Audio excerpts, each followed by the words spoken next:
Between 1983 and 2000, before the times of peace, there were 3 wars waged on the Vortex. This was the time of the ascended Rose Raud's leadership. After being summoned to the Vortex, Rose Raud built what is now our organization's headquarters on the Vortex property. After initial negotiations with the Vortex faltered, Rose Raud waged her first war.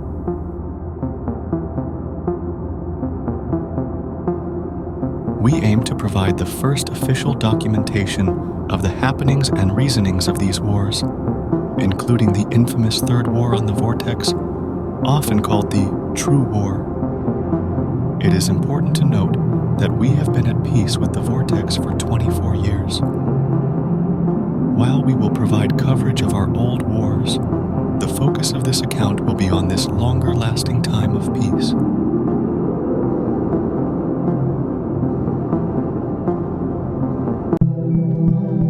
The ascended Rose Raud spent her first day living on the Vortex property in February of 1983. For the first month, she lived alone, observing and communicating with the Vortex. She kept sacred diaries of these days. These were the days she willfully put herself under the spell of the Vortex. These were her goofy days.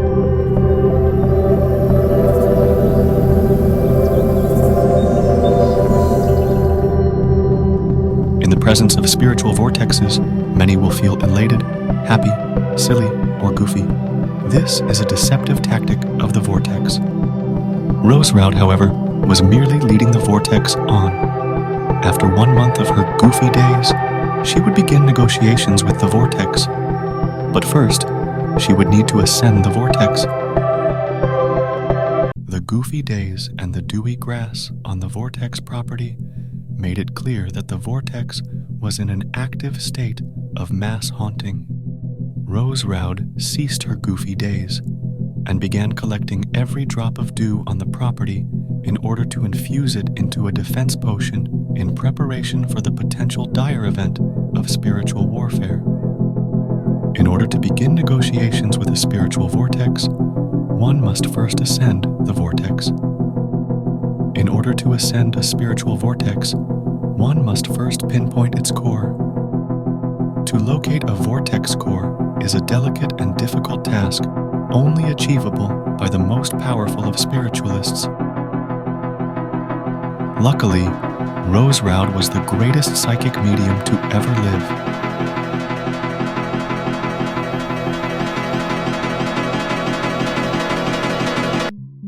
In April of 1983, Rose Raud began mapping the vortex. To aid her in this immense task, she was joined by fellow psychic medium Donna Heshley and spiritual healer Turgo Tapid. The results of the mapping project revealed the scope of their enemy, a core measuring no more than 30 yards and rising over a mile into the sky. Once the core was pinpointed, Rose Raud began her work and made multiple attempts to ascend the vortex to begin negotiations. She failed in her first 5 attempts. Donna Heshley and Turgo Tapid were Rose Raud's primary allies in these early days, and they both had very different views. One of Rose Raud's early mentors, Donna Heshley, felt peace must be pursued. The young and fiery Turgo Tapid, however, felt war must be immediately declared on the vortex. The disagreement would lead to the fracturing of Rose Raud and Donna Heshley's relationship, as Rose Raud would eventually side with Turgo Tapid and declare war.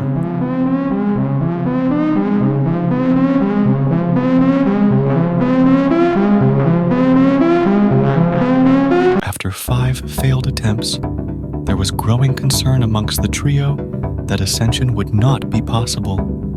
It was, of course, the 6th effort that worked.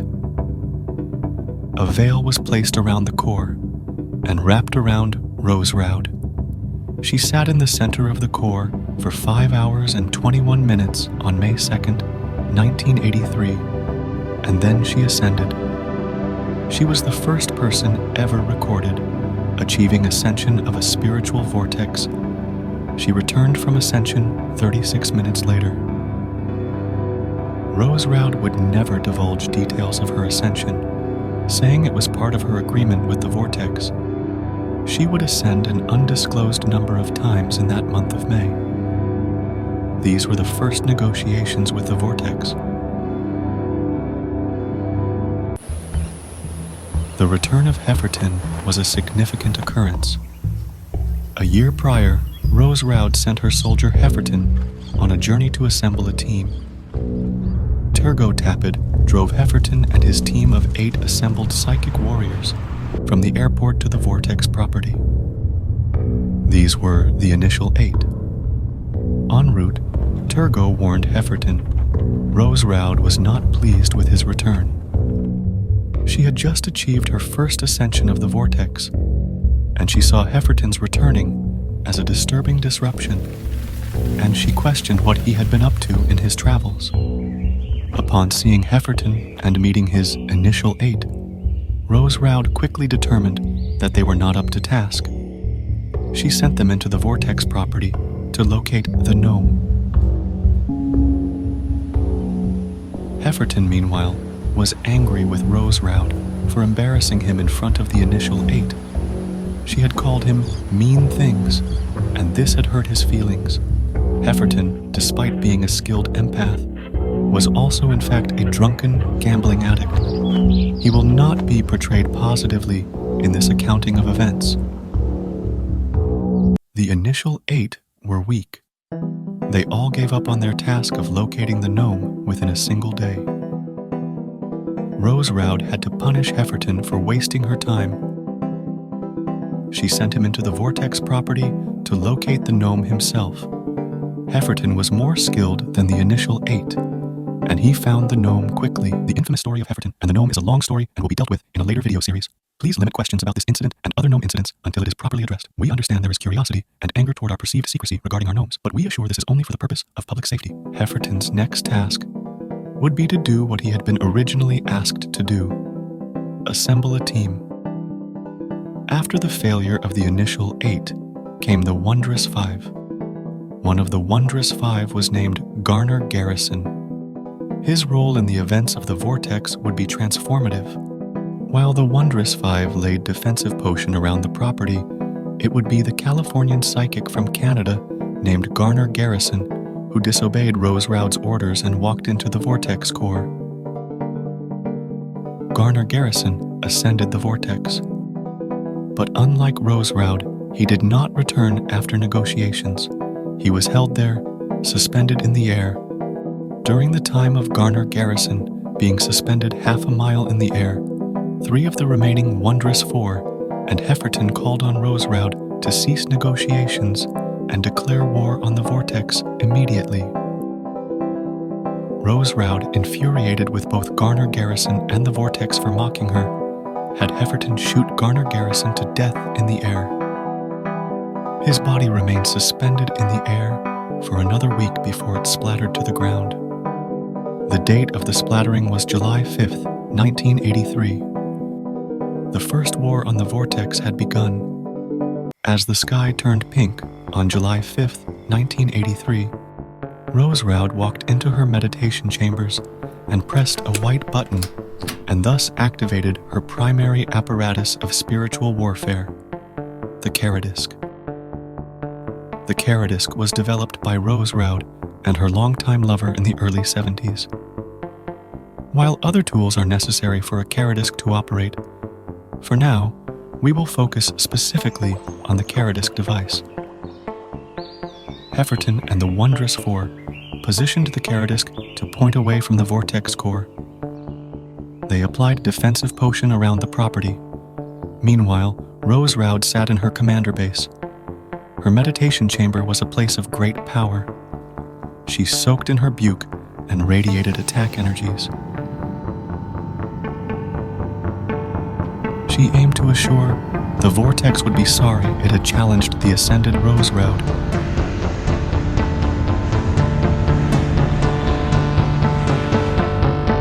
I have lost the ear of Rose. I had her ear, and now it belongs to Turgo, that slimy wench. I loathe her to my core. A line forms outside Turgo's tent every evening. She heals individually, then she proceeds into the living area for group healing. I tire of Turgo. I resent her healing and feel she is instead performing spells on me. I've spoken this to Rose, but alas, I have lost her ear. This war is not necessary.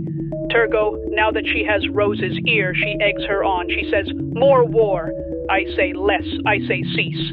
The Vortex does not want war, it wants communication. We are communicators with the spiritual realm. We are not warriors, but Turgo sees herself a warrior. She, the healer. The medic is our grand champion of war. What an irony. I rage so much lately, and I don't know if it's the Vortex or Turgo ensnaring me. I keep these journals so I am not forgotten or misrepresented by those around me. I rage so much. I used to matter around here. I used to matter to her. Now she levitates above us all, above me. She claims to be the greatest psychic medium to ever live. Well, I taught her much. The Ascended Rose scares me.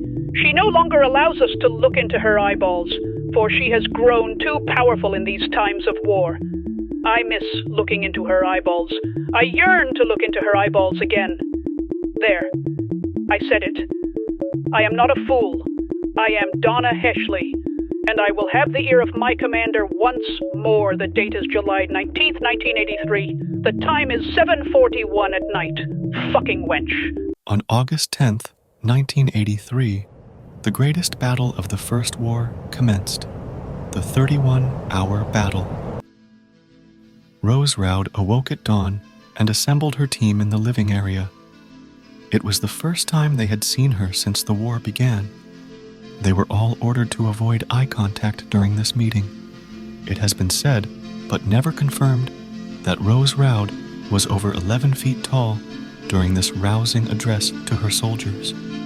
She made it clear, the time to attack was now. They would engage in the tactic of shock and awe. She commanded her army to surround the Vortex Core. They engaged in direct spiritual warfare for 31 hours. During the battle, the soldiers worked in shifts. All but one, Bishop Garrison, the empath and twin brother of deceased Garner Garrison, did not take a single break. He stood by the Vortex Core absorbing and projecting energies for all 31 hours. Prior to this, Bishop Garrison had been considered a joke. He was not taken seriously by any of the other wondrous four. They mocked him behind his back for effeminately weeping about his dead twin brother, and Rose Roud commented often that she wished it had been Bishop Garrison who died instead of his brother. Following the 31-hour battle, Rose Roud declared the Vortex greatly weakened and the shock and awe endeavor a success. She then proclaimed Bishop Garrison to be her new second-in-command, shockingly choosing him over Donna Heshley and Turgo Tappet. Rose Roud shunned all but Bishop Garrison for the remaining month of August. She met privately with Bishop Garrison every day, and she allowed him to look into her eyeballs. As intense resentments over the promotion and special treatment of Bishop Garrison began to grow, the counterattack of the Vortex loomed.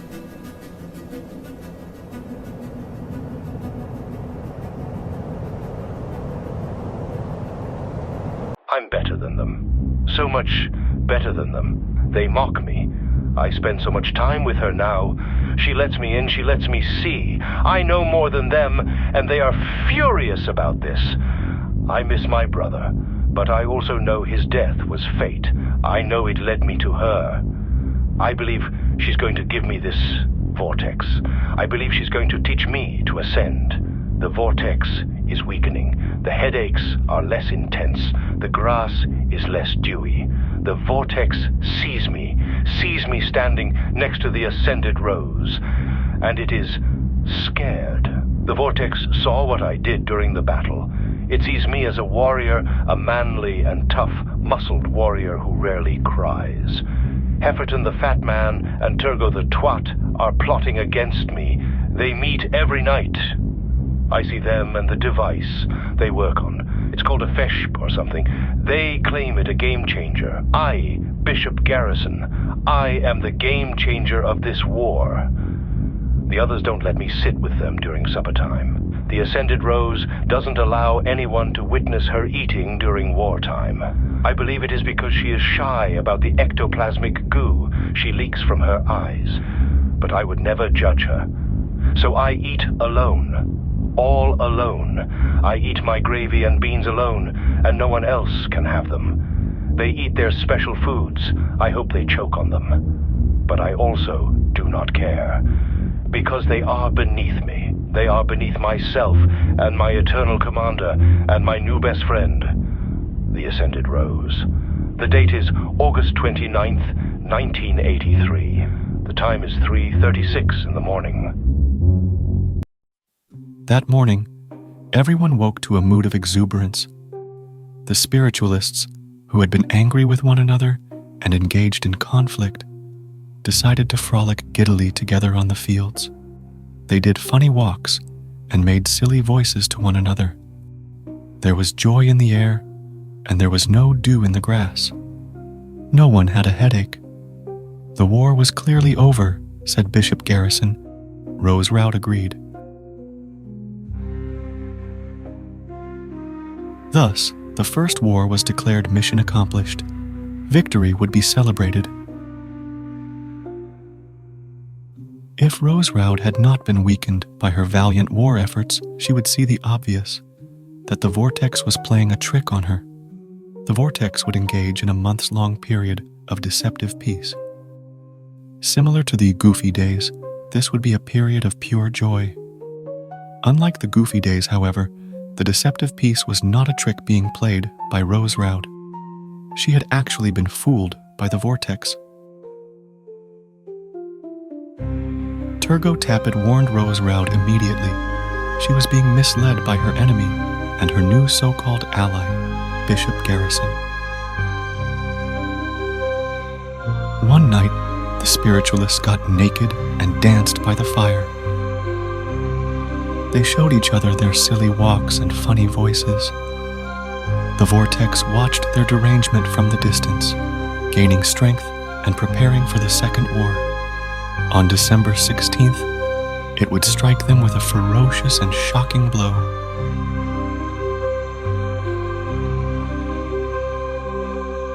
It was everywhere. It bubbled from the grass. It dripped from trees. On the morning of December 16th, 1983, the deceptive peace came to a startling close, and the Second War began. Ectoplasmic goo was the artillery of choice for this grand attack by the Vortex. The spiritualists spent the following week cleaning and collecting the ectoplasmic goo, which made them all gravely ill. A great dispute occurred over what to do with the goo. Some wanted it to be burned.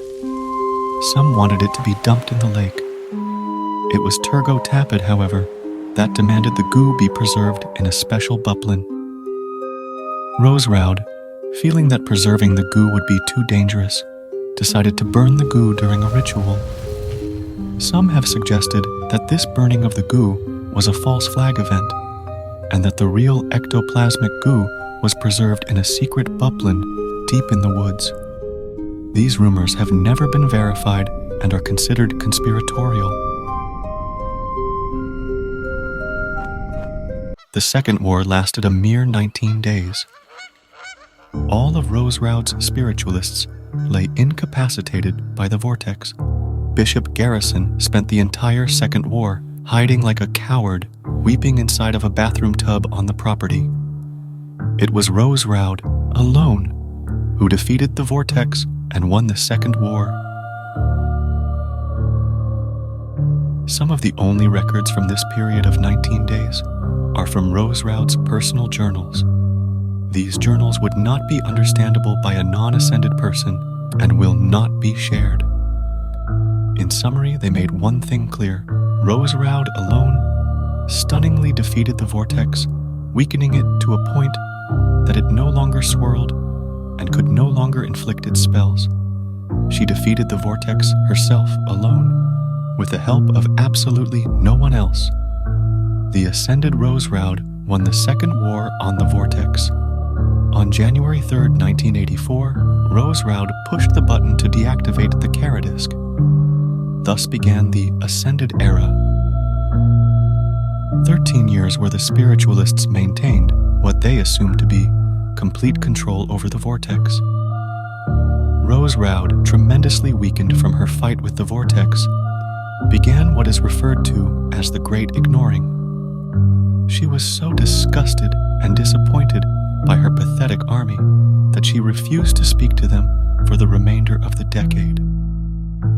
Her only contact with her soldiers was to frequently appear in their dreams, where she would sternly stare at them from a far distance.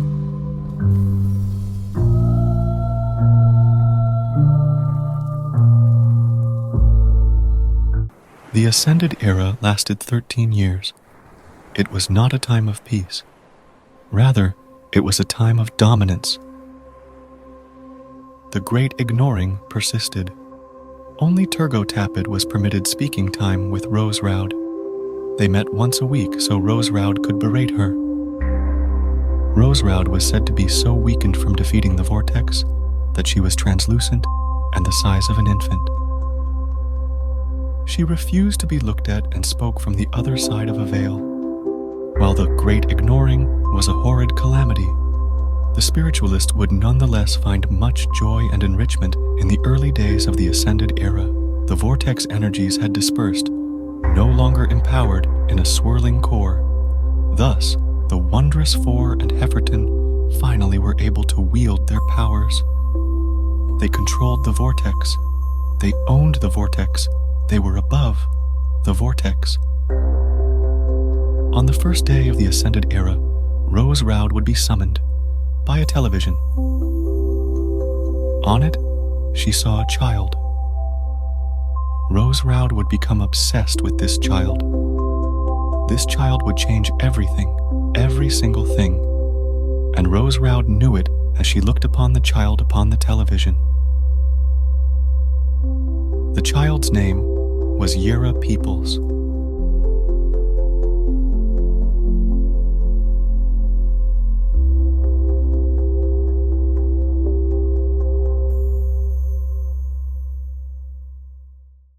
I fear that perhaps my time is nearing its conclusion. I am sick. Turgo's potions are no longer working. I worry she isn't even trying to heal me.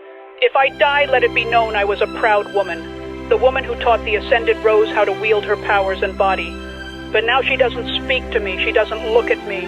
No one does except for Turgo the twat, who angrily feeds me my potion every day, throwing at me like a rabid bitch. But at least there is my sweet, soft Harriet.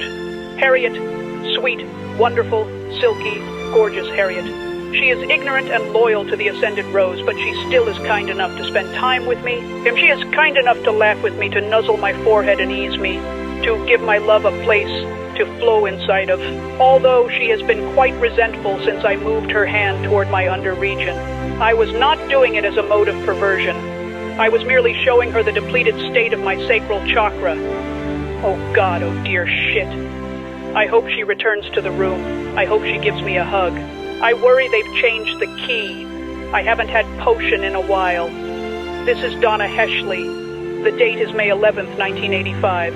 Oh dear, I don't want to die.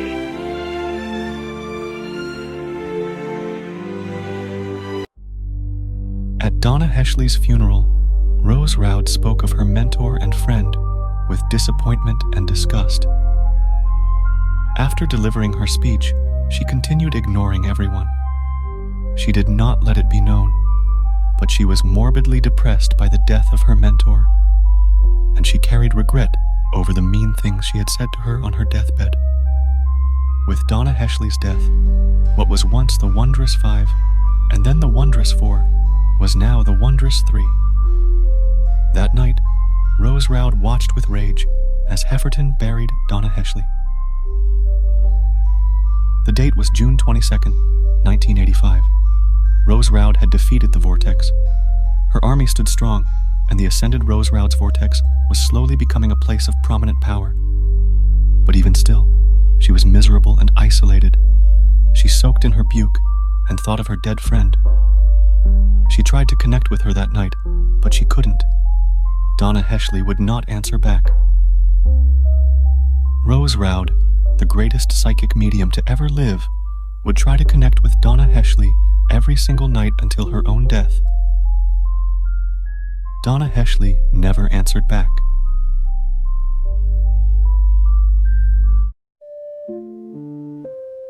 Harriet Johanna was the third, thus far unmentioned member of the now wondrous three.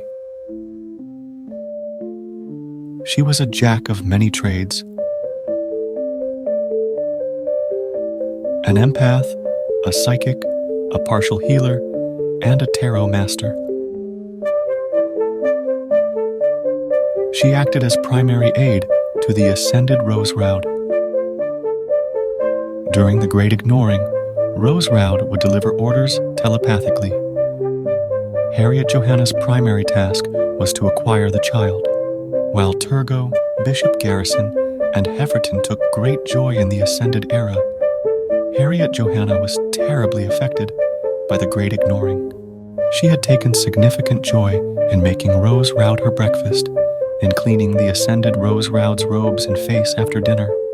But now her days were spent hopelessly pursuing a child celebrity. Meanwhile, a love affair began to swirl.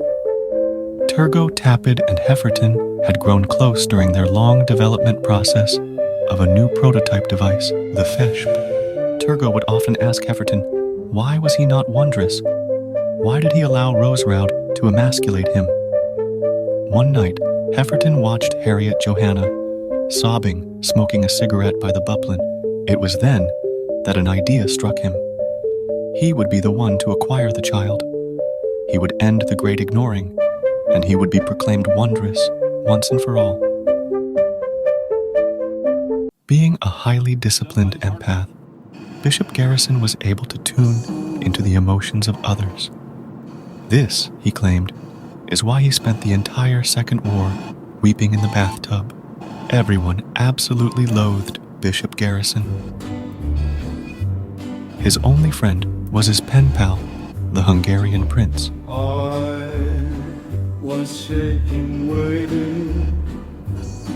Bishop Garrison wrote to him every day. He was very, very proud that he had a friendship with such an esteemed man. On Christmas of 1987, Bishop Garrison would do something unthinkable. He invited the Hungarian prince to the VORTEX property for supper.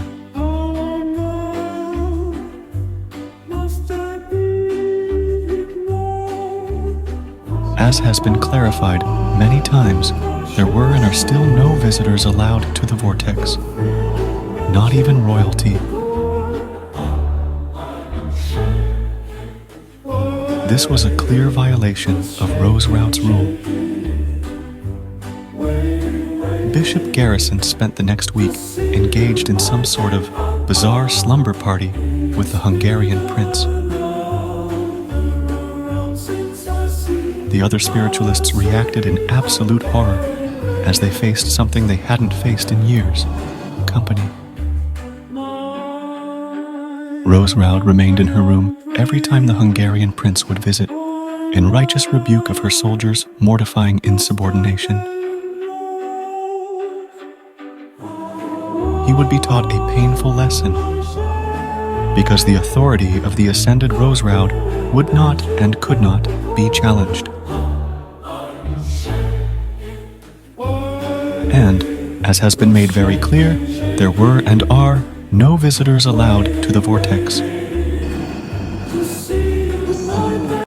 The FESHP was a work in progress for years. It wasn't until the summer of 1988 that a working version was placed atop the hill.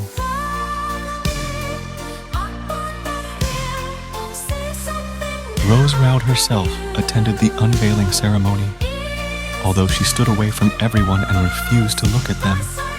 The FESHP was a device for assessing vortex intensity. According to the FESHP, however, the vortex was beginning to swirl again, with ferocity. At the ceremony, for a brief moment, the great ignoring was lifted as the ascended Roseroud walked up to Hefferton and slapped him.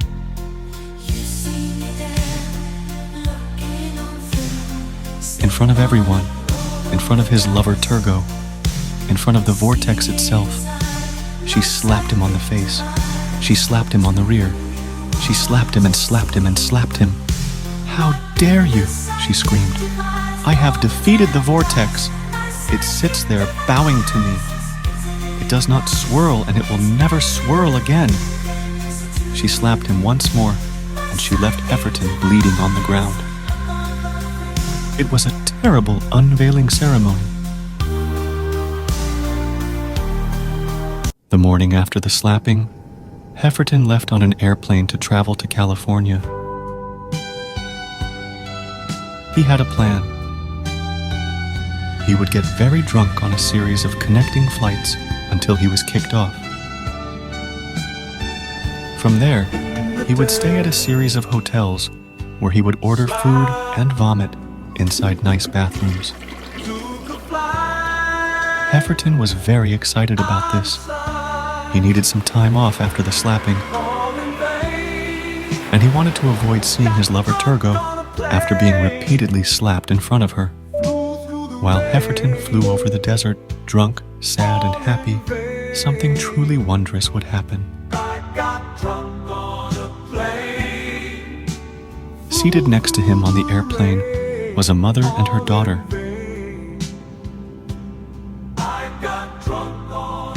Hefferton began talking to the mother and learned she was also a spiritualist. He drunkenly confided all of his shames and humiliations to this mother and child. When he got off the plane, the mother invited Hefferton to join them at an event. Completely intoxicated, Hefferton showed up to the taping of a television show hosted by a child psychic. The lights dimmed, and the announcer shouted, "Please welcome the little girl who can talk to the dead." Hefferton smiled proudly to himself as some puke fell out of his mouth.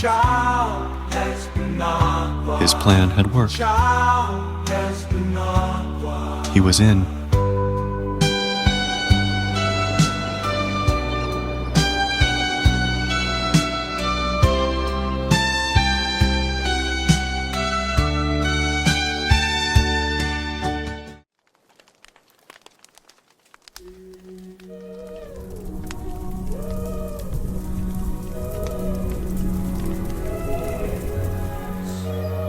It was a Tuesday morning, January 1989. A delivery truck approached the Vortex property and dropped off a box addressed to Rose Roud. Inside was a crystal ball and a hastily written note. It read, "Be back soon. The great ignoring nears its end." The note smelled of tacky booze and casino carpet. My rose, I'm a producer now. Be back soon. A big producer now, you see. But the show is coming to an end. It got canceled.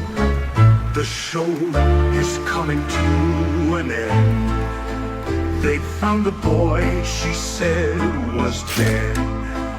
They found the boy she said was dead. He was alive. She had told the parents to stop looking for him. They found the boy she said was dead. Alive! Oh my God! In a ditch. Alive without a hitch. Oops. She had assured the parents that he was dead. But he was alive. Oops. Assured them he was definitely dead. She told those parents to go ahead and stop looking for him. Soon, my rose. Be back soon, my rose. Be back soon, my rose. Be back soon, my rose. No one, not only. Please welcome the little girl who can talk to the dead, Year of Peoples.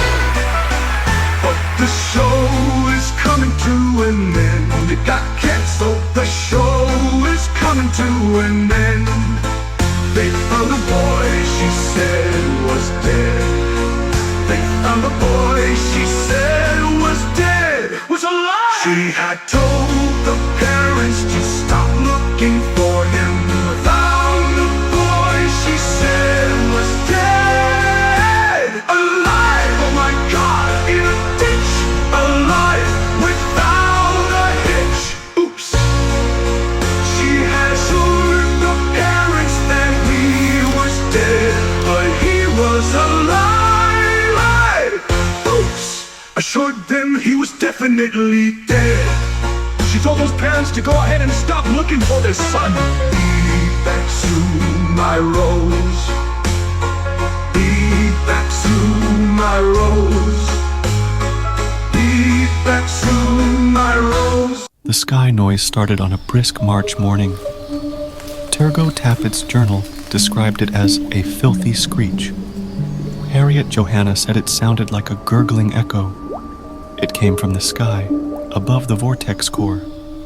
Unusual smells, visuals, and sounds are not unheard of in the proximity of a spiritual vortex, but the suddenness of the sky noise panicked all the spiritualists. If they were truly in the ascended era, why would the sky be making such odd noises? Was the Feshp correct? Was the vortex beginning to swirl again? Rose Roud stayed in her meditation chamber that whole day. When she came down for supper, the spiritualists asked her to please cease the great ignoring and tell them what the sky noise was. Rose Roud ignored them. In truth, she herself was the most upset by the sky noise because she knew exactly what this particular sky noise was. This was a summoning.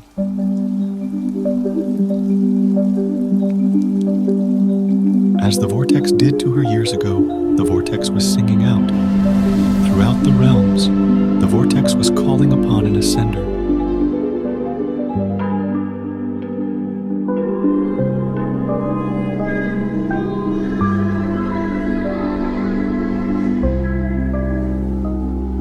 Sprockets are root-like structures below ground of an active spiritual vortex. They can be broken and peeled to squeeze sprocket juice from, or ground for sprocket powder. Sprockets must be contained. If sprockets are not contained, they become gnomes. Hefferton had dumped the original gnome in the lake, and the vortex had, of course, been defeated by the ascended Rose Roud in the Second War. But one day in the summer of 1989, the Hungarian prince and Bishop Garrison were out frolicking in the fields when they both tripped over a large sprocket. Bishop Garrison knew this confirmed the vortex was swirling again. He knew this likely meant there was a gnome residing on the property. But Bishop Garrison was having fun in the Ascended Era. He did not want the Ascended Era to end, so he buried the sprocket. He found more sprockets in the following days and weeks, and he buried each one of them as the sky noise continued to bellow from above. It wouldn't be until August that Turgot Tappet caught Bishop Garrison burying a sprocket in the dead of night. She approached him, interrogated him, and made him confess. She then blackmailed him with the information. Bishop Garrison became the spiritual and sexual servant to Turgot Tappet. He spent all of his time serving her. Turgot Tappet, meanwhile, also kept the sprockets a secret and began burying them herself in the same hole. Because if the ascended Rose Roud found out about the sprockets, then she would make them all search the property and find the gnome. This was not a task anyone felt like doing, because everyone was busy having so much goddamn fun in the Ascended Era.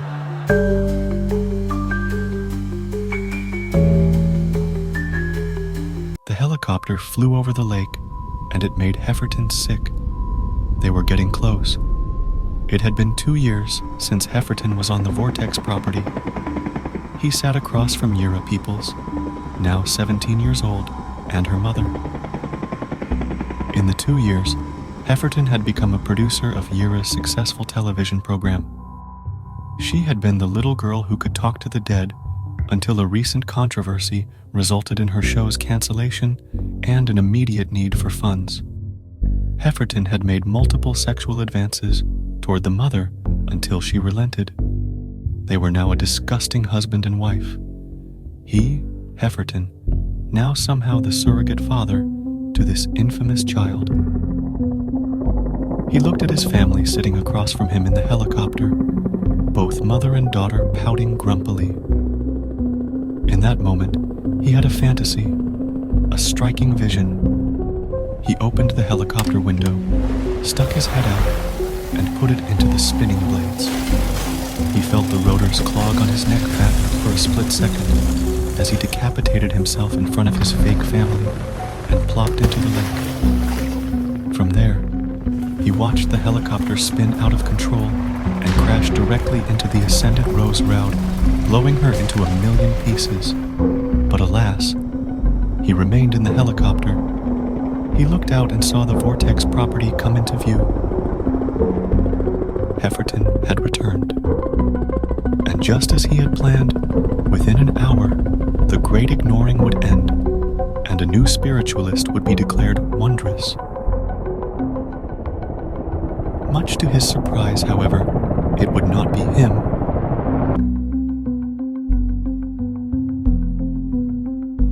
A helicopter landed on the Vortex property. Hefferton got off first. He had gained weight. He approached Turgot Tapid, who spit on his crotch in disgust. He moved on to a chained-up Bishop Garrison, who solemnly nodded at him. Then he approached her. The ascended Rose Roud had not seen Hefferton since the slapping occurred years prior. Rose Roud ignored Hefferton as he approached and whispered something gently in her ear. After he whispered this, Rose Roud turned to Hefferton. She embraced him and gave him a kiss on the forehead. She walked to the helicopter, knelt to her knees, and stretched out her arms. Yira Peoples had arrived, and out she stepped off the helicopter, as striking and magical as Rose Roud had imagined her. Rose Roud stepped forward, tears of happiness gleaming in her eyes. And then, an older woman, the mother of Yira Peoples and bride of Hefferton, stepped off the helicopter. Rose Roud's face dropped. She turned to Hefferton. "Who the fuck is that?"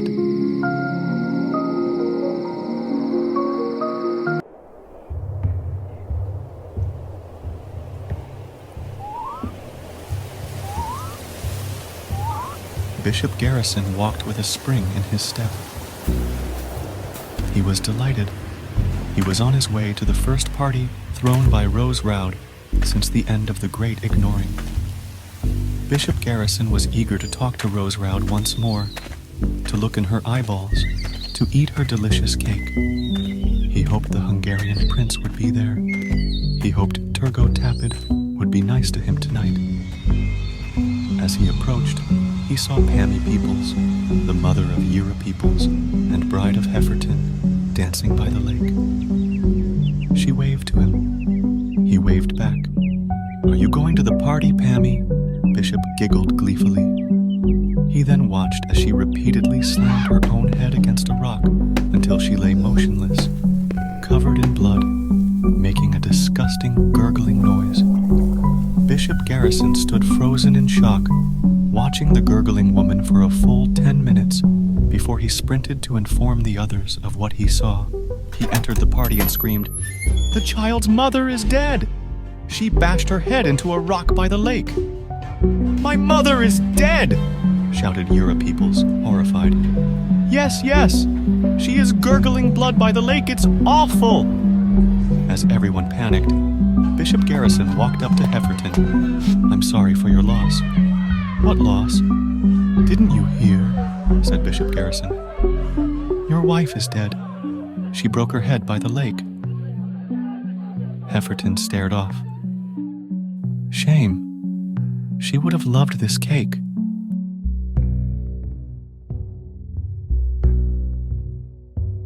After Patty Peoples died, a mood of suspicion and morbidity entrenched the property.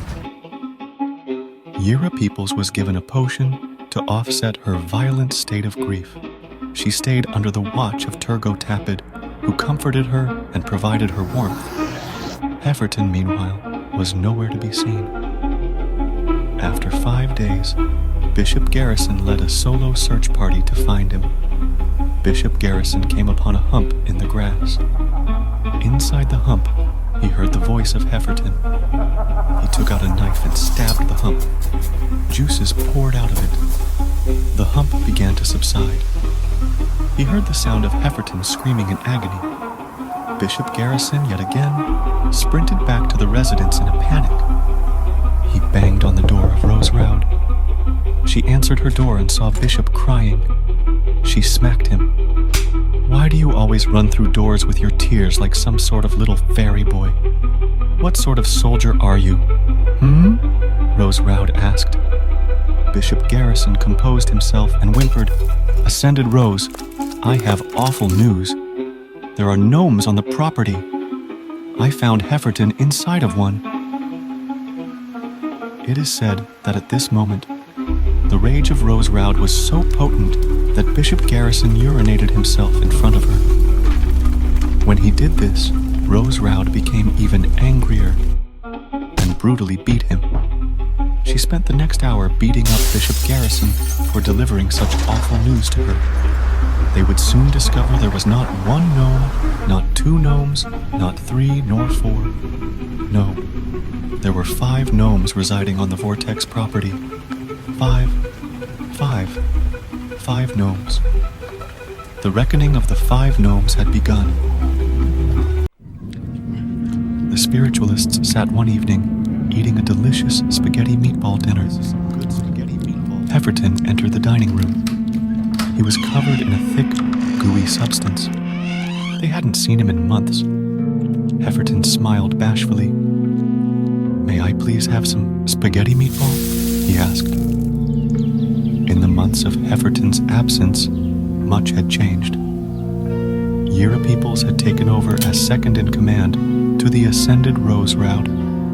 She spent all of her time under the tutelage of her new commander. She was rarely allowed out onto the Vortex property, as Turgo Tapid led the dangerous gnome mapping project.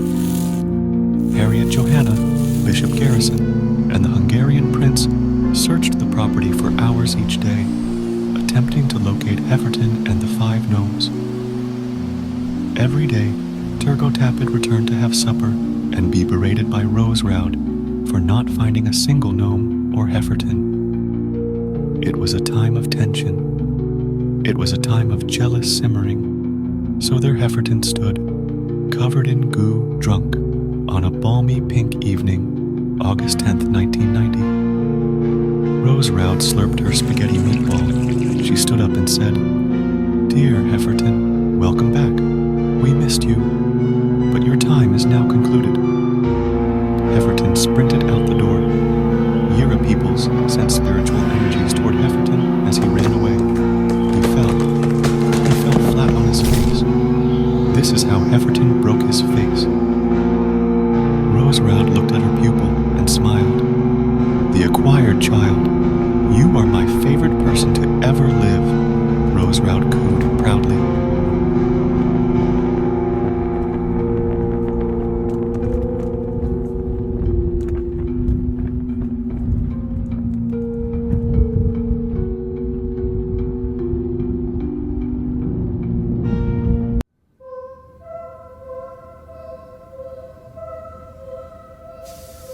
The deathbed of Hefferton was a very nice deathbed.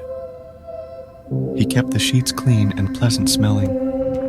He had placed candy by the bedside in case a friend ever visited. None ever did. It was September 6th, 1993. Hefferton's gnome infection had put him out of commission. He was frail. Hefferton was kept in a broken bublin to avoid the spread of his gnome infection.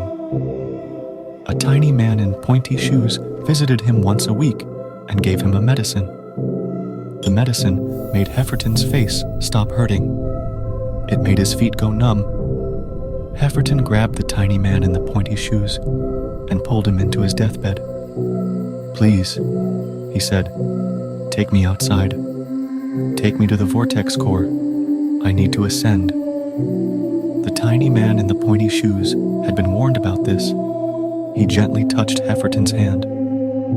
"I am not allowed to bring you to the Vortex core, Mr. Hefferton," said the tiny man. And then he left. It had been a year since Hefferton saw any of the other spiritualists. He was isolated in a bunker of doom, left to bleed out by his own commander and surrogate daughter. It was September 13th, 1993. The tiny man in the pointy shoes entered the deathbed to give his medicines. But when he went under the covers, Hefferton wasn't there. Hefferton would be found dead, wrapped in the curtains of the Vortex core. He did not ascend because he was not an ascender. He was not wondrous. He was not worthwhile. This is the end of Hefferton's story, and he will not be mentioned ever again. Please never ask about him or say his name from now on. Thank you.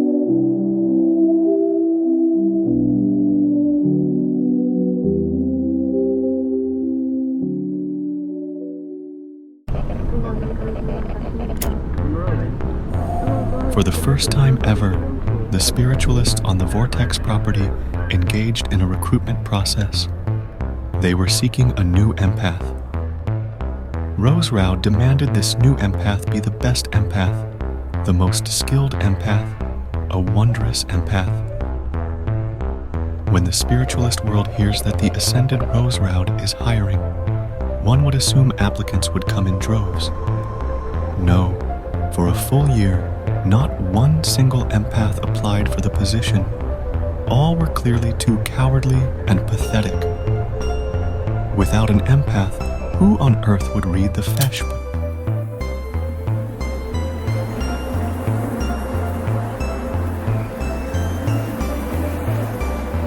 December 20th, 1994. A white Buick approached the Vortex property. It parked. It went through the long entry process before it approached Oliver, the new Vortex security man. "What are you doing here? There are no visitors allowed to the Vortex," said Oliver. The man inside cranked his window down. "I'm here for a job," he said calmly. The man's name was Nettie Hoyt, the strongest empath to ever live. This is the beginning of Nettie Hoyt's story.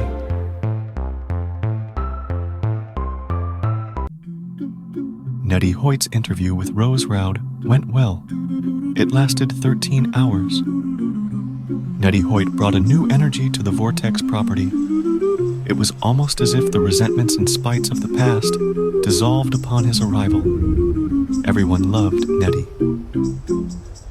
Everyone except Yira Peoples. She found the new empath smug.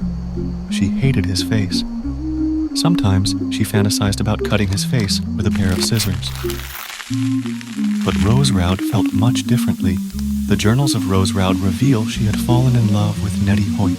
She wrote pages of extremely well-told, spiritually erotic fiction about him, and enjoyed watching him get wet and naked in the bath. She was not subtle in her pursuit, and began engaging in inappropriate touching and rubbing during meetings with Nettie. "Ascended Rose, please don't touch me like that," said Nettie. This was the first time Rose Rao had ever been sexually rejected. She was mortified. Over the following weeks, Rose Rao gazed on at Nettie with angry lust, while Yira Peoples eyed him with repulsion, until March 15th, 1995. Yira Peoples was assigned to partner with Nettie Hoyt for potion dispersal that morning. They rode the property together, Yira Peoples trying to avoid looking at Nettie's dumb, terrible face. They stopped to insert potion into the first buplin. When Nettie returned to the four-wheeler, he put the potion bag into the back and climbed next to Yira Peoples. They rode on to the next buplin in silence until Nettie spoke. "You dislike me?" Yira turned to him. "Yes, I do." "Why?" "I do not like empaths. You feel?" "You are good at feeling." "What good does that do us?" said Yira Peoples. "Also, I do not like your dumb, ugly face." Nettie nodded. "Many enjoy my face," said Nettie. "I do not. Our last empath was a nothing man, a loser. He destroyed my mother. Nettie nodded more. You are angry. Yira Peoples parked the four-wheeler. She slashed Nettie in the face with her nails. Blood splattered. Nettie nodded. Please do that again. She did it again. Once more. She slashed his face once more. The two began to passionately kiss in the four-wheeler. Unfortunately, at this moment, Rose Roud looked out from her meditation room to see her pupil and her new obsession making out in a four-wheeler in the distance. This would create conflict.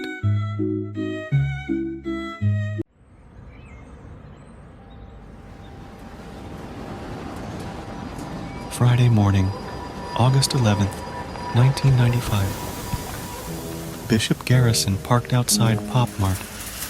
He was under direct orders from the ascended Rose Roud to find and procure the collar bell. He went into Pop Mart, said hello to store owner Bob Pop, Hello, Bob Pop. and walked immediately to the bell aisle. He grabbed the first bell he saw and brought it to the checkout lane. It was a bright blue, tiny bell. Good morning, said Bob Pop as he scanned the bell. Oh, hello, nice morning. What is your bell return policy? Asked Bishop Garrison. Bells must be returned within the week for a full refund. Please check your bell before leaving to make sure you are satisfied, smiled Bob Pop. Bishop Garrison purchased the bell, walked outside Pop Mart, and went to the payphone across the street. He dialed. A click on the other end. Ring it! Snapped the voice of Rose Roud. Ring it to me! Bishop Garrison held the bell to the phone. He rang it. Silence. No, that is not the bell. Click. She hung up. Bishop Garrison walked back across the street, went back into Pop Mart, walked back up to Bob Pop at the checkout counter. Hello, I need to return this bell. Is it broken? Asked Bob Pop. No, just not the bell for me, said Bishop Garrison, cracking his chapped lips with a pleasant smirk. 14 hours later, Bob Pop watched as the strange man across the street rang a bell into the payphone. The sun was setting. The man walked back to the store, returned the bell, and brought another to the checkout lane. This is the last bell, Bob Pop said. You have purchased and returned all my other bells. Well, let's hope this is the one. Bishop smiled. Bishop Garrison plopped across the street. Yet again, he dialed the payphone, rang the bell into it, and waited. He hung up. He walked back across the street, entered the store. Sir, you have purchased and returned every single bell, said Bob Pop. Bishop Garrison politely smiled. Yes, it turns out it was actually the first bell. Bishop then purchased the bright blue tiny bell and left. 1 week later, Turgo Tapid watched as Bishop Garrison operated a strange panel device in the dining room. What are you doing? Bishop Garrison withheld the truth. But Turgo Tapid was a strong interrogator and potion crafter, so she quickly broke him. Turgo Tapid confronted Rose Roud that night. Ascended Rose, why have you been making the queer man do such odd things with that bell? Asked Turgo. Rose Roud soaked in her buke, dazed. My sweet Donna, she sang, your beauty oozes. Turgo Tapid left the room. Donna Heshley had been dead for over 10 years. Rose Roud had never, not once, gotten someone's name wrong. And why was she making the queer man do such odd things with that bell? Turgo came to a sudden realization.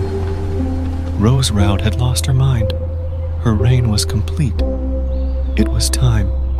Time for Turgo Tapid to finally take control of the Vortex.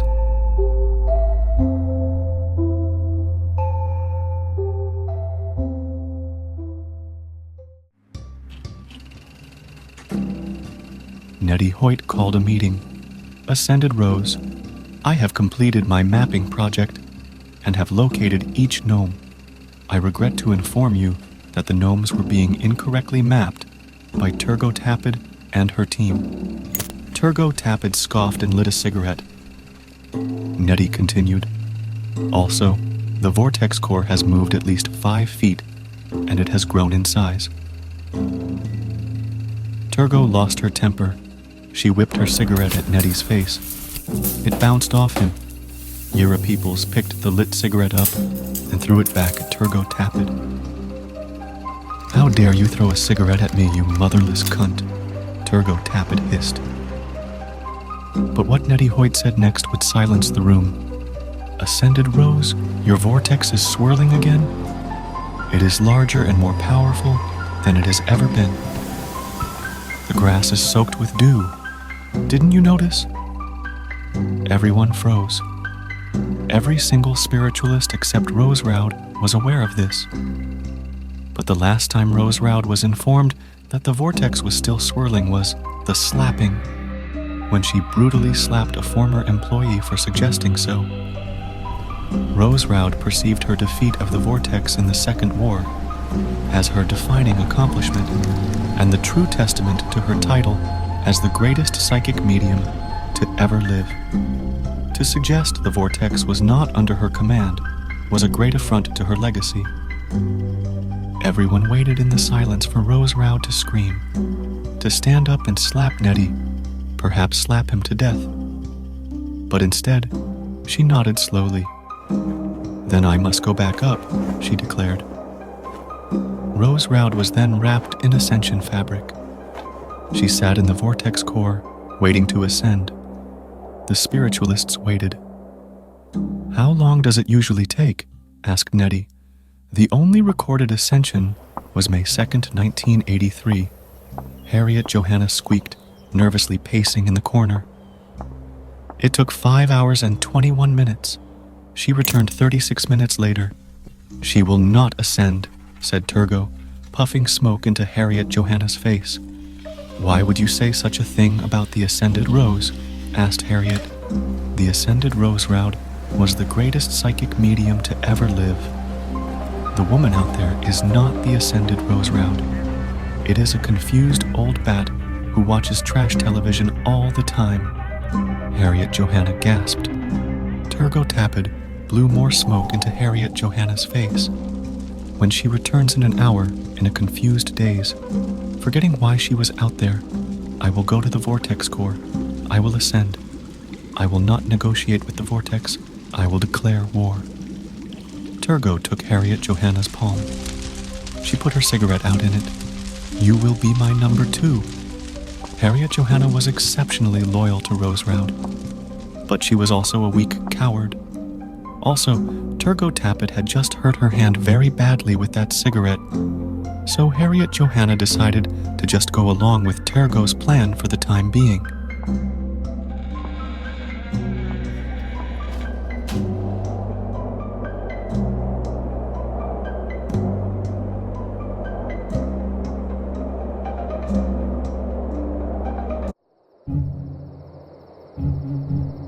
November 3rd, 1996. 2 in the morning. Turgo Tappet sat in the vortex core, wrapped in ascension fabric for the 37th time since March. Despite her many attempts, she could not ascend. Neither could Rose Roud, who had only made 2 attempts herself. Harriet Johanna kept watch from the attic. If anyone were to find out that Turgo Tappet was attempting to ascend, they would know a coup was underway. The attic door opened. Bishop Garrison entered. "Harriet, what are you doing in the attic?" Harriet Johanna panicked. "I have betrayed the Ascended Rose. I deserve to die," she shouted, hitting herself in the face. Bishop Garrison then realized that Harriet Johanna was in the attic for the same reason as him, to keep watch for Turgo Tappet. He closed the door and left, without saying another word. Turgo Tappet felt that her command over Bishop Garrison and Harriet Johanna would be strategically vital in her attempt to take control of the vortex. Little did she know, an opposing alliance was flourishing. Yira Peoples and Nettie Hoyt, dissatisfied with the other spiritualists, began forming a new plan. November 11th, 1996, Nettie and Yira took a strapped oak chair to their pinpointed spot. They poked the pointy legs of the chair into the moist earth. Nettie strapped himself into the chair while Yira planted 10 rod devices into the ground.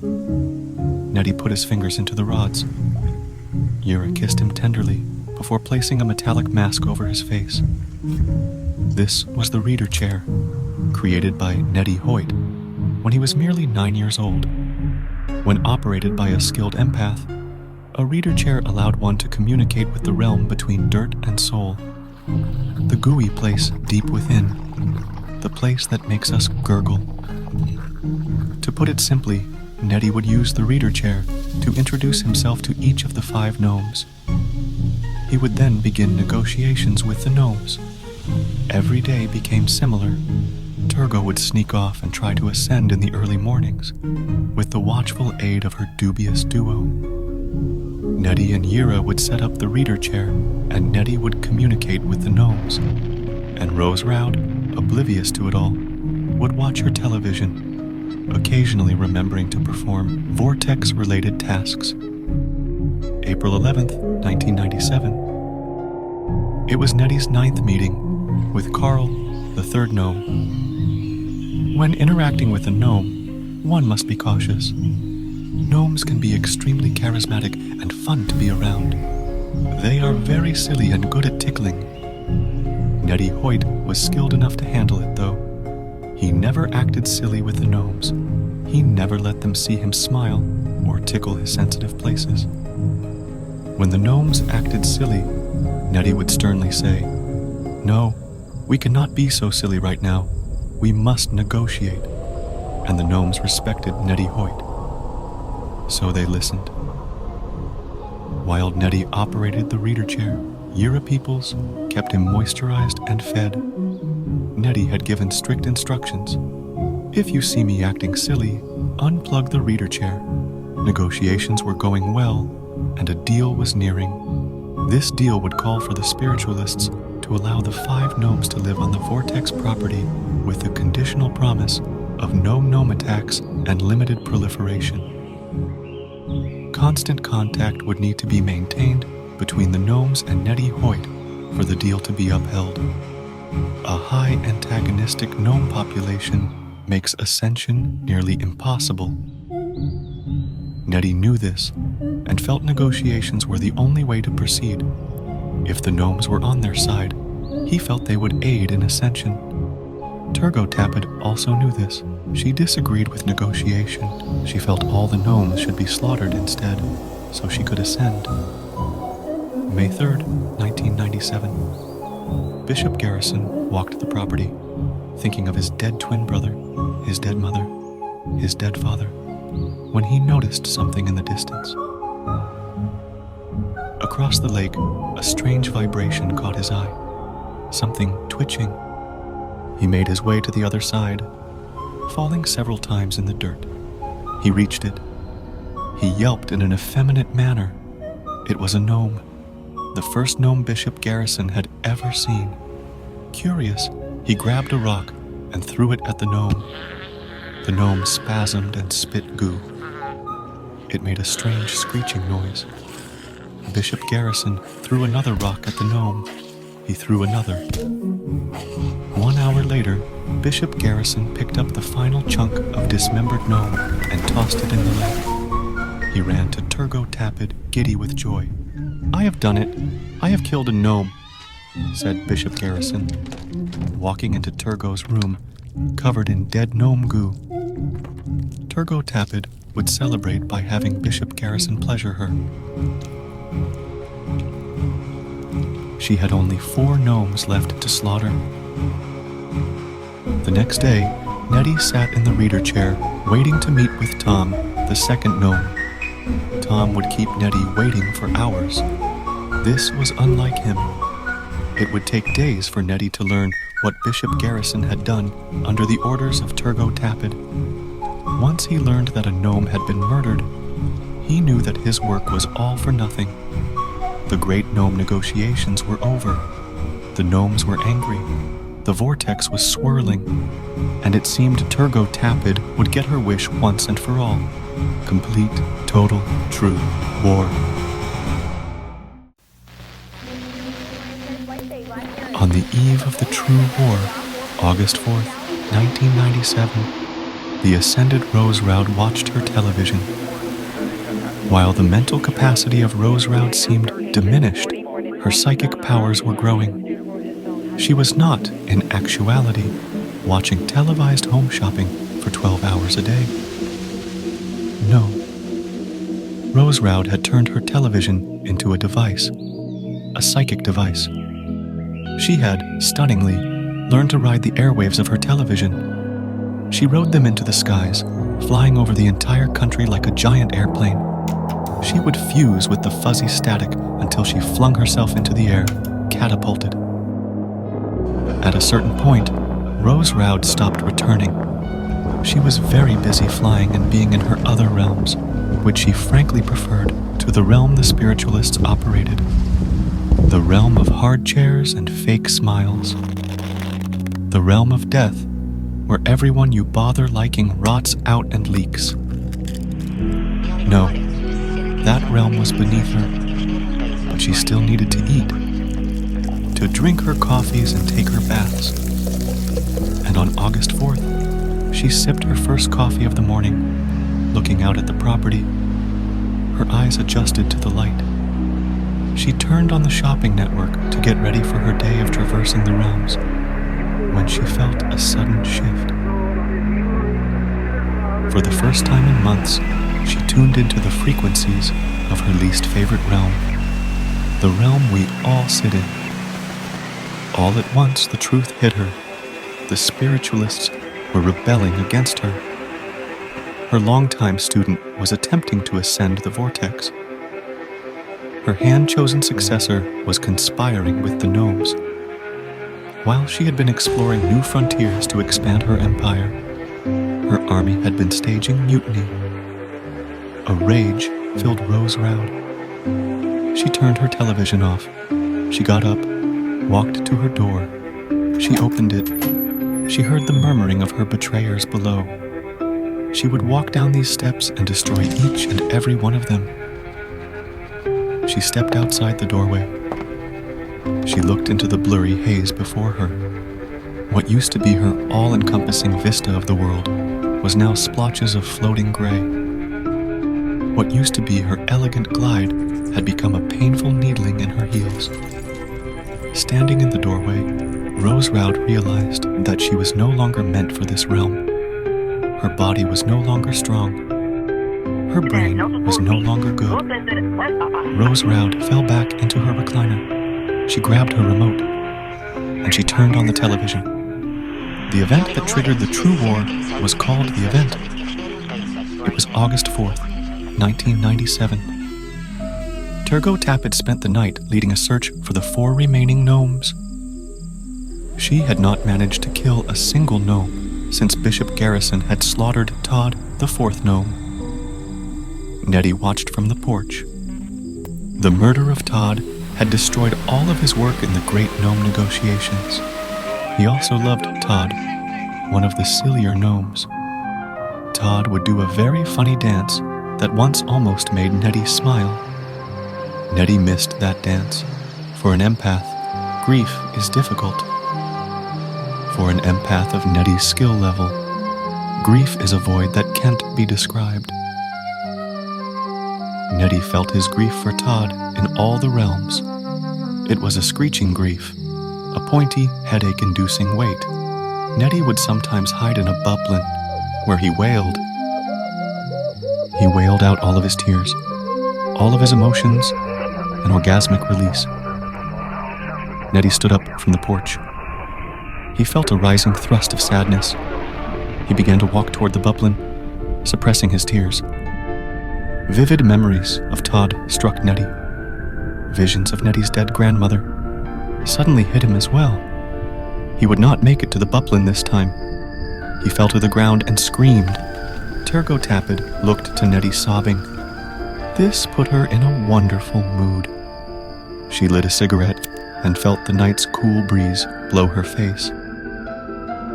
Hours later, the sun rose.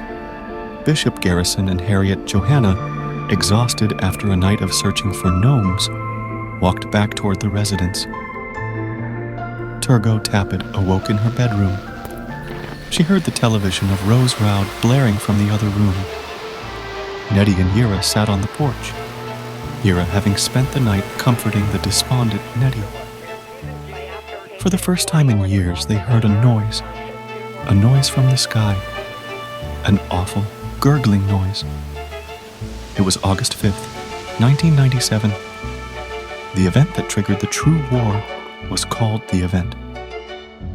Up front, Oliver the security man watched an ugly, tacky car approach. It was the Hungarian prince, returning from his princely duties, presumably in Hungary. He had brought breakfast sandwiches for the spiritualists. "Hello, do you have an egg sandwich for me?" asked Oliver. "No, I did not bring you an egg sandwich." A great sadness filled Oliver. It was 6:22 in the morning. This is when the event occurred. Depictions of the event vary from spiritualist to spiritualist in their journal entries. Turgot Tappet described it as a spastic spark that lit the sky, creating a deafening explosive boom. Nettie Hoyt called it a fire as bright as the sun. Oliver wrote in his journal exclusively about the egg sandwich incident, infuriated that he was not considered when the egg sandwich order was placed. But the journals of the ascended Rose Roud provide the clearest depiction. On the evening of August 5th, 1997, she wrote in her journal, "Dearest Diary, it has been years since my last entry. I have been very busy in the other realms. I have figured out how to use my television to fly. I merge with the airwaves and soar through the skies like a giant airplane. I'm not sure why I hadn't thought of that before. I've spent the past few years setting up and aiming my artillery, and today I fired upon the vortex. I transformed into a psychic missile and exploded the vortex in a full-on assault. If the vortex won't allow me to ascend, if it conspires against me and plants its nasty gnomes, then I must respond. I just must. There will indeed be retaliation. This will certainly initiate the third war, and this will be the true war. But I will not partake in this war. I will be in my other, far better realms. Also, breakfast was awful today. I absolutely loathe egg sandwiches. Ew!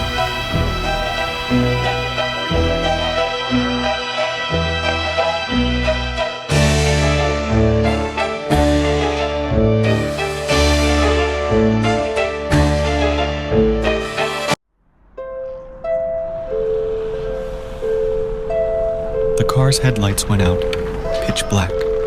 She pressed her foot on the gas, felt the gravel jump around the undercarriage. Half a mile in the dark. That wouldn't be a problem. Yira Peoples didn't need light. She felt the steering wheel vibrate. She steadied it, then took a sharp right turn, pumping the brakes as she felt the car descend a steep slope. Eventually, she saw the fire in the distance. She parked. She popped the trunk. She grabbed a long cylindrical device with a sharp button. Shut the trunk. As she approached, the fire shrunk. Yira gripped the cylindrical device, called a prunt, and pointed it at the flame. She pressed the sharp button until it cut into her thumb. Blood burst. The prunt activated. The fire disappeared. Yira pulled out a tiny bottle and dipped her thumb into the potion. She didn't used to smoke, but 14 months of war had changed her. It was Halloween, 1998.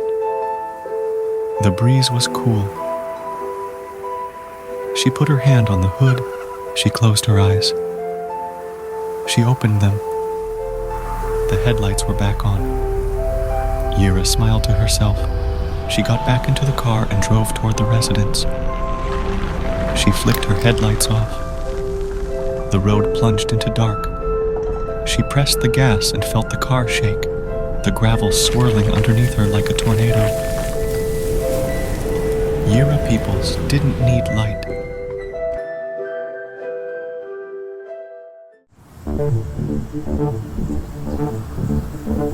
The true war was a heavy burden for all the spiritualists to bear. They had forged a temporary alliance among themselves.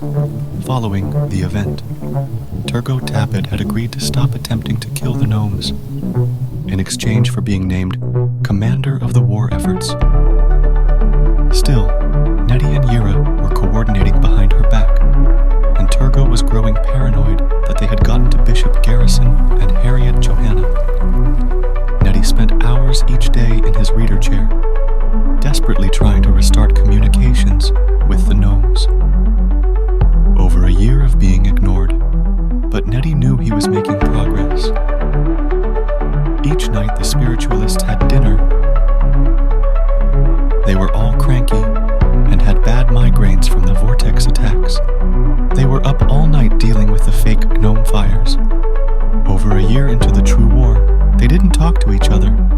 They just sat in the quiet, listening to the sound of Rose Roud's television blaring from upstairs. One night, after dinner, Turgo Tapit approached Harriet Johanna and Bishop Garrison as they washed her dishes. 5 minutes, she snapped. Finish washing my dishes and meet in the projector room. 5 fucking minutes. My soldiers, you've forsaken me. Your flirtations with our enemy. I have just one plea. Burn the reader chair of Nettie. If you find a no wish, it's wish, it's wishes. If you find a no wish, it's wish, it's wishes. You must be aware, they seek your despair. False fires and goofy bullshit. We cannot win this war until I ascend the core. So we must find over and squish them, squish them. The gnomes have joined with the vortex. They spew fire at us, and the fool Nettie seeks friendship with them. We should squish Nettie too. If you find a no wish, it's squish, it's wishes. If you find a no wish, it's squish, it's wishes.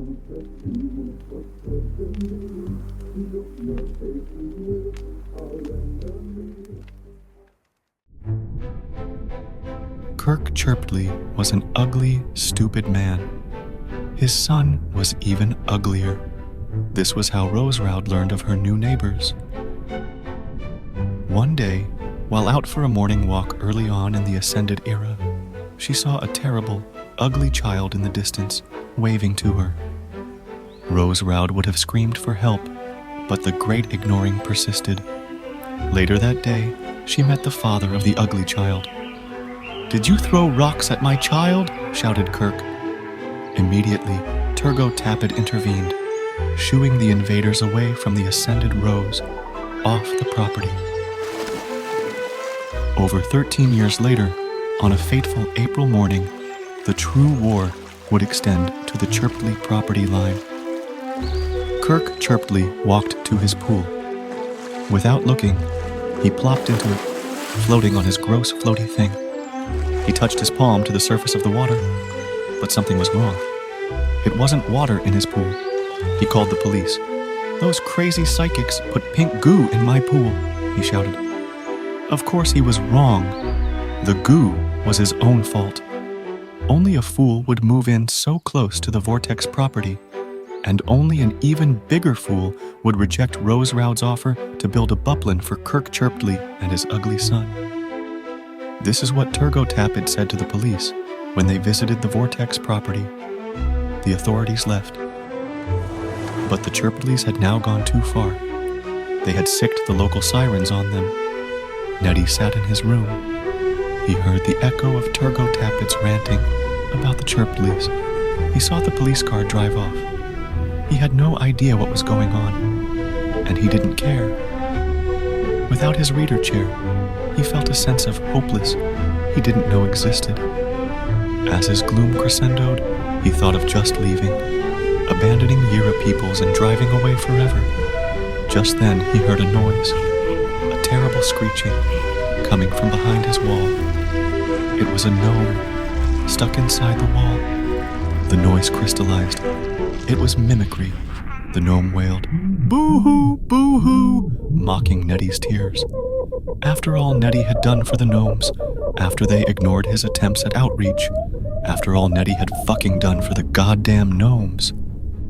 They were actually making fun of him. You see, the gnomes were angry, but gnomes only like to interact with empaths. One of the reasons for this is they thought empaths to be weak. They thought empaths to be ticklish, stupid, and touchy-feely.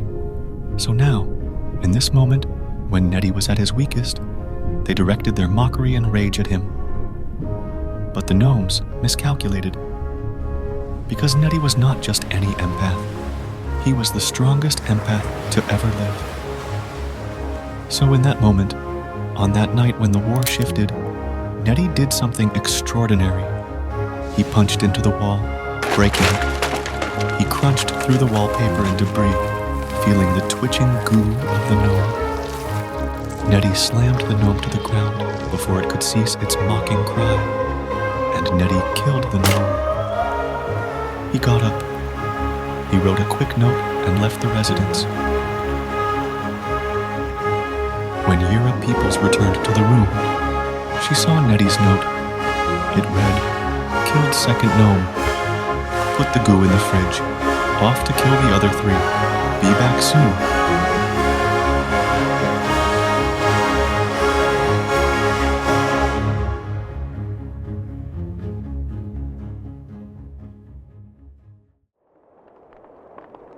Yura Peoples and Turgo Tapid's relationship had never been good, but now it was completely, entirely soured.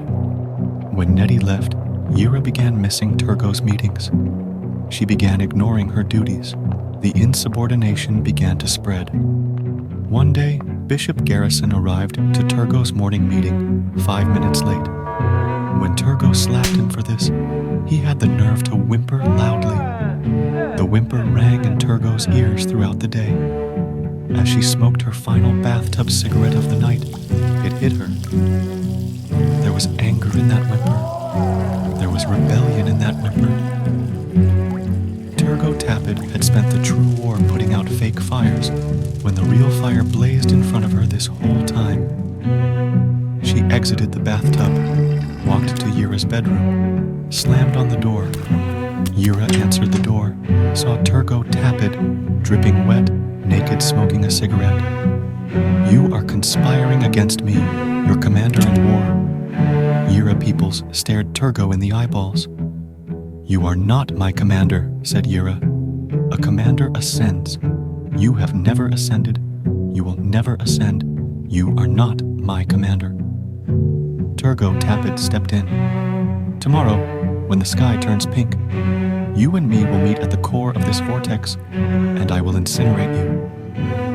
And thus, on May 9th, as the sun set, the greatest psychic duel of the Roud era would commence. Both mentees of the ascended Rose Roud, both vying to take her place. Yura Peoples versus Turgo Tapid.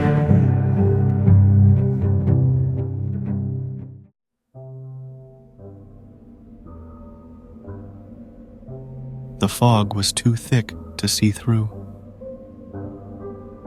Kneeling down, Yura felt the wet grass and the frayed edge of the curtain. She was at the core. This would be the first ever psychic duel on the VORTEX property.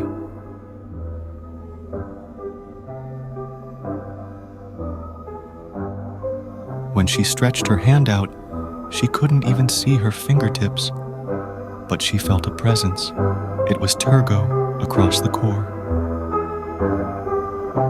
As mandated by the rule of psychic duel, she put on her eye cups. Yura searched through the fog for Turgo. She was not looking through space. She was looking through realms. To an outside observer, it may seem like they merely stood there. 16 feet apart, in the fog, their eyes covered, doing absolutely nothing.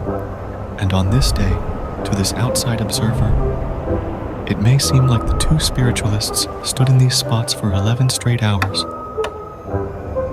Just standing there, doing absolutely nothing. This is why you should never trust outside observers. They are fools. 2 ships, floating in the sea. They aimed their cannons in the dark and fired. To win a psychic duel, one must sustain. One must make precise calculations and have complete control of their inner mind. During a psychic duel in 1934, Psychic Huntley Johnson was incinerated by medium Beverly Vouve when he let his mind wander for a mere second to the thought of whether he had forgotten to lock his door. Pure, uninterrupted focus was vital, but there had never been a psychic duel on the VORTEX property where the energies were dangerously rich. Looking out the kitchen window, Harriet Johanna watched with Bishop Garrison eating a ravioli dish. "Do you worry that they'll die?" asked Harriet. "No," said Bishop, scooping the innards of his ravioli into a separate container. "I hope they both die." Harriet couldn't help but smile. The narrative of a psychic duel belongs to the victor. They report on the duel that took place, how they claimed victory, and their word is taken. The loser, if still alive, accepts or disputes these claims. It does not matter because only the victor's word matters. After 11 hours, the victor recorded the following. "She is lucky to be alive. Within the first attack, I claimed the upper hand. Then I beat her mercilessly. I thrust every spiritual bomb in my arsenal at her. I buried her under rubble, and then I infiltrated. I kept thrusting at her. When she begged me to finish her off, I stopped. And now she sits outside on the ground. She wishes she was incinerated. She wishes she was dead, because Turgo Tapid is something much worse. Humbled."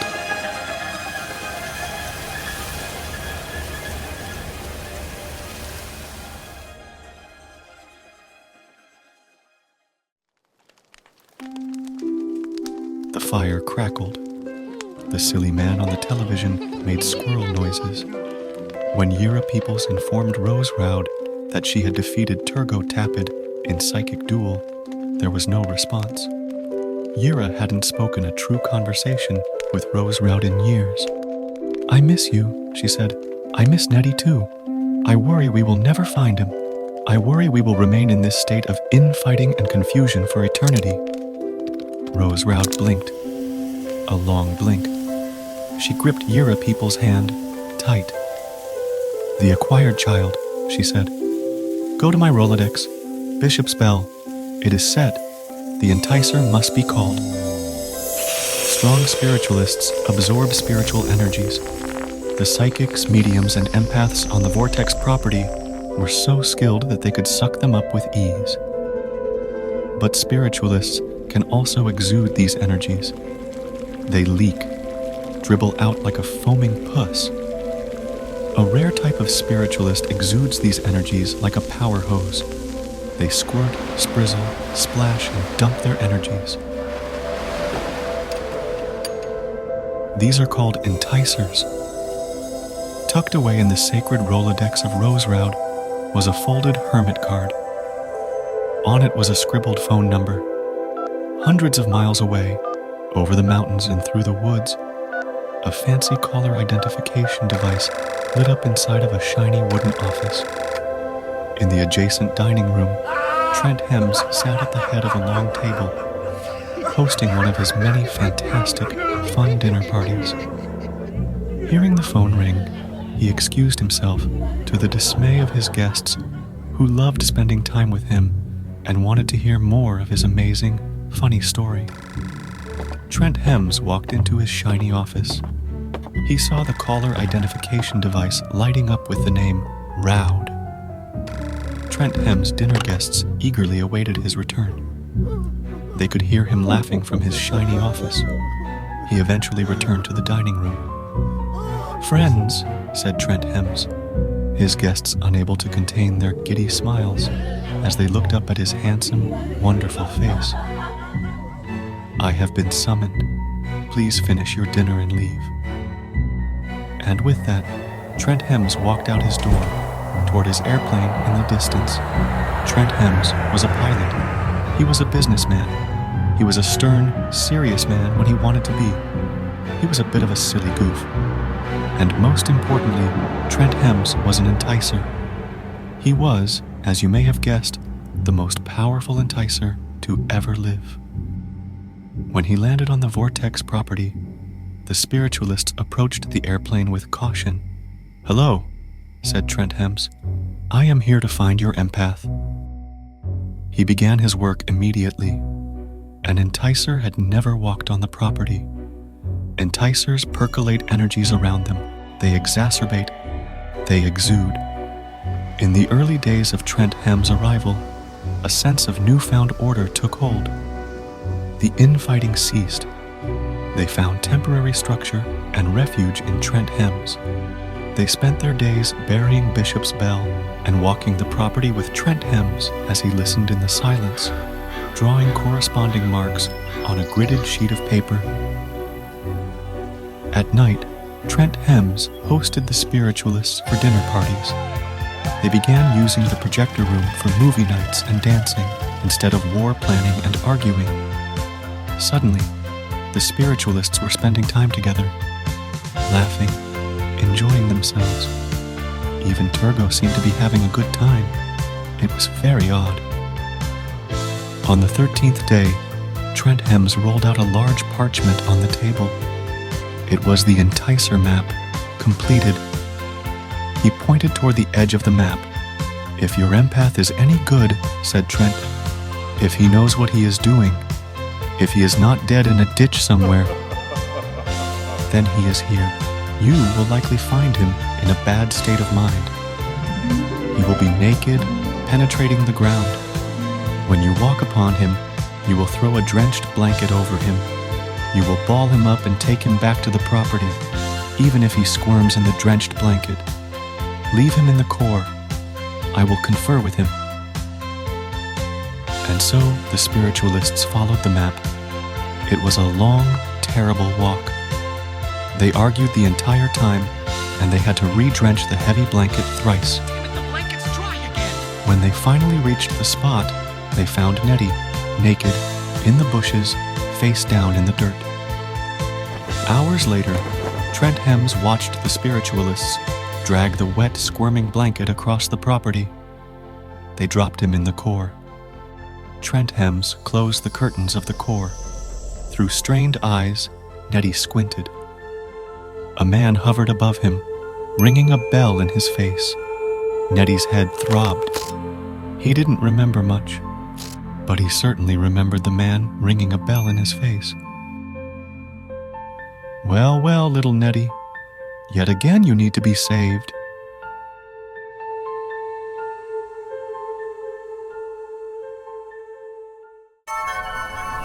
The water reflected the wispy clouds in the sky in a way that gave Nettie déjà vu. "Ready?" he snapped out of it. Yira was standing next to him, waiting. He grabbed his fiancée's hand and walked toward the residence. "One more gnome remains. I killed the others. This gnome wishes to make a deal with us." "A deal?" "It is a good deal." "A deal with the gnomes? I thought you were to slaughter the gnomes." "I killed Tom. I killed Sam," said Nettie. "And I was about to kill Carl," Turgo scoffed. "What a pathetic dork. You gave them fucking names?" "Shush," shushed Yira. "Carl has pointed me toward a massive ground hump on the Chirpidly property. I will zench the hump, and the gnomes will allow ascension." The spiritualists exploded in commotion. Nettie was done explaining, though. He left the room and walked to the buke. Trent Hems had been soaking in the buke all day. He was the first person to be allowed in the buke since Rose Rout's semi-retirement. Yira Peoples entered the room, guiding Bishop Garrison to a couch in front of the buke. "Please," said Nettie, "sit down, Bishop." The relationship of Nettie Hoyt and Bishop Garrison was awkward. Both empaths, Bishop garnered resentment toward the much more powerful Nettie. Nettie sat next to Bishop on the couch. He held his hand. Trent Hems stepped from the butte and robed himself. "What is this about?" asked Bishop nervously. Nettie put his hand on Bishop's knee, gripped it tight. "Bishop, I saw your brother in the other realm. Isn't that nice?" Bishop smiled. "Wow, that is nice. I want you to know your brother agrees that you should give me your thumb." "What?" asked Bishop Garrison. Nettie went on to explain. Nettie indeed was in need of Bishop Garrison's thumb. It was the main request of Carl, the surviving gnome. You see, Bishop Garrison had killed Todd, and vengeance was demanded. The next 7.5 hours would be referred to as the deliberations for Bishop Garrison's thumb. Bishop Garrison was very upset. He loved his thumb. Nettie assured him, "Carl will take good care of your thumb." Serving as mediator, Trent Hems spoke. "Are there no other ways to appease the gnome?" "No," said Nettie. "Ah, darn," said Trent. Throughout the deliberations, Nettie gripped Bishop's knee. Yira rubbed his back. Trent Hems squeezed his shoulder.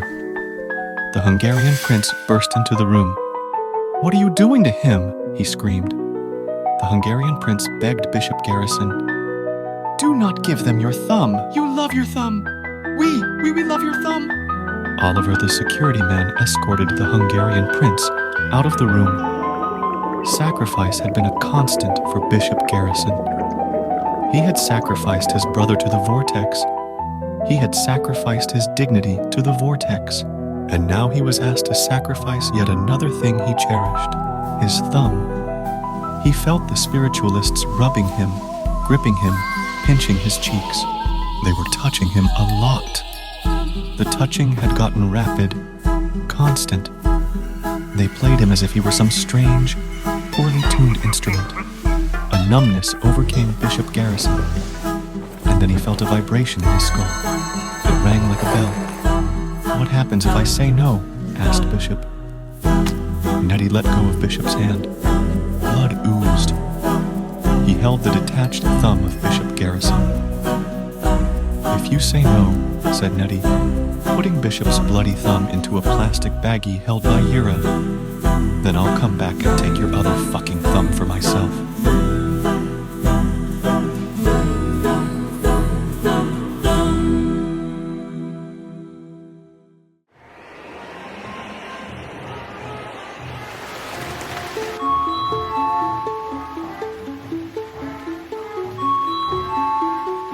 "Knock, knock," said the man through the door. "Knock, knock," said the man through the door. When he opened his door, Kirk Chirpidley was splashed with falling rain. Leading his guest to the dining room table, he stopped to peer out at his swimming pool anxiously. "Is your swimming pool okay?" asked his guest. Grumbled Kirk Chirpidley. "Well, anyways, I made a stew." "Oh, good," said his guest. Trent Hems pulled out a bottle of wine. "Do you have glasses?" "Yes," said Kirk, "but I don't like to drink." "Nonsense," said Trent Hems. "This wine is too good to miss, and I can tell you are stressed about your swimming pool." Kirk looked out to his swimming pool, flashing in the lightning, rain dumping down on it. Perhaps a drink would take the edge off. Outside, the rain poured heavy on Nettie Hoyt. He walked to the steepest angle of the hill, at the base, put his hand into the wet grass, pressed. His hand sank into the grass, into the gooey dirt.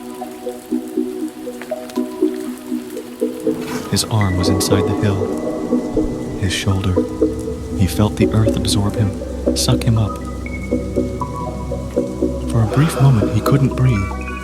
He almost choked on the rain. The grass, the dirt, the goo. The sound of rain stopped. Nettie was inside the hump. From a distance, Yira Peoples looked through her binoculars. She was waiting for the signal.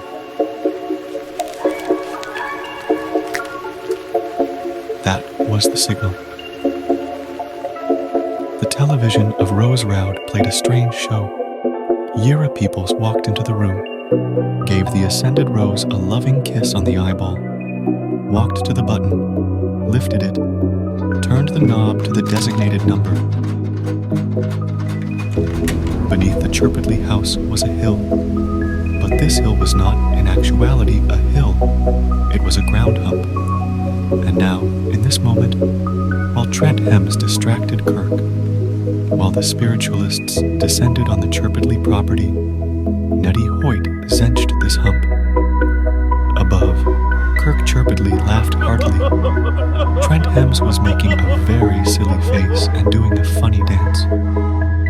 Trent Hems poured more wine for Kirk. "So, why do you spend your time with those weirdo psychics?" asked Kirk. Skeps are non-believers in the Vortex world. They are very foolish, often ugly people. Skeps are best to be avoided. But Trent Hems was an enticer. He was especially skilled at talking to Skeps. So Trent Hems coolly sat next to Kirk, overflowing his wine glass. "They aren't just weirdos," said Trent. "They're downright crazy. Do you know they believe that your house is actually not sitting on a hill, but rather a bubbling formation of ectoplasmic goo called a ground hump?" Kirk gasped. "Those freaks! How dare they even think such disgusting thoughts of my property?" "I tell you, Kirk, good friend," said Trent, "one of them actually plans to get naked and dig a hole into the base of your hill, and he will burrow inside, performing an act known as zenching. He will zench the hump." This was all too much for Kirk. He saw the storm worsening outside. Flashing in the lightning, he could have sworn he saw someone in his yard. When he alerted Trent Hems of this, Trent Hems laughed. "Dear Kirk, you really are drunk, aren't you? Say, how about we do some shots of alcohol and then chocolate syrup?" Trent Hems then began dumping shots of tequila down Kirk's throat, followed by a spoonful of thick chocolate syrup. It was a delicious, jolly experience, and it provided time. Time for Turgot Tapid to drive the pickup truck into position. Time for her and Harriet Johanna to get the Caradisc off the bed of the truck and dug into the proper position. Half a mile away, Bishop Garrison fell headfirst into the soggy mud. He got back up, grabbed the wire, unspooled it as he forged along in the dark, hard rain. He had much longer to go. He was tired. His hand hurt. At a certain point in his trek, Bishop Garrison wondered how he got here, to this place, but he kept walking. To zench a hump is an incredibly difficult task. A skept may even think it's sexual. To get nude, to involve oneself in the orifices, goos, and vibrations of the realms between. Kirk Chirpidly laughed as Trent Hems told him a long, engaging story. It was the best story Kirk Chirpidly had ever heard. It had magic, gossip, and hilarious sexual innuendos in it. And even though he was drunk and distracted, he couldn't help but be enthralled. He felt his stomach sink, as if the floor was lowering. The lightning flashed. He saw the horizon rise. Perhaps he had drunk too much tequila and chocolate syrup. A truck drove off his property, mud flinging in its aftermath. Kirk blinked. There! Someone is out there!" said Kirk drunkenly. He wobbled to the ground. "The hill is sinking! The hill is sinking! Oh my gosh!" Trent Hems chuckled as Kirk Chirpidly began vomiting all over his kitchen. The hill was not, in actuality, sinking. The hump was being zenched. The ground hump collapsed. Nettie Hoyt emerged, covered in goo. A wave of spiritual energies exploded from the hump, dispersing across the properties. Bishop Garrison finally saw the second Caradisc in the distance. He connected the wire to the Caradisc. He fell to the ground, exhausted. Kirk Chirpidly woke up. He was tucked into his bed. Trent Hems entered the room. "Good morning, Sleepy," He said, "Come outside. I have something to show you." Head pounding, Kirk followed the enticer outside. When his eyes adjusted to the morning sun, he saw it.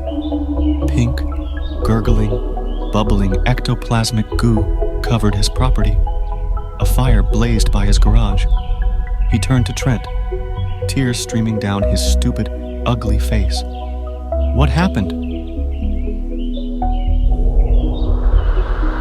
"You got drunk and we had a very fun dinner party." "But look," said Trent, "your swimming pool is completely fine.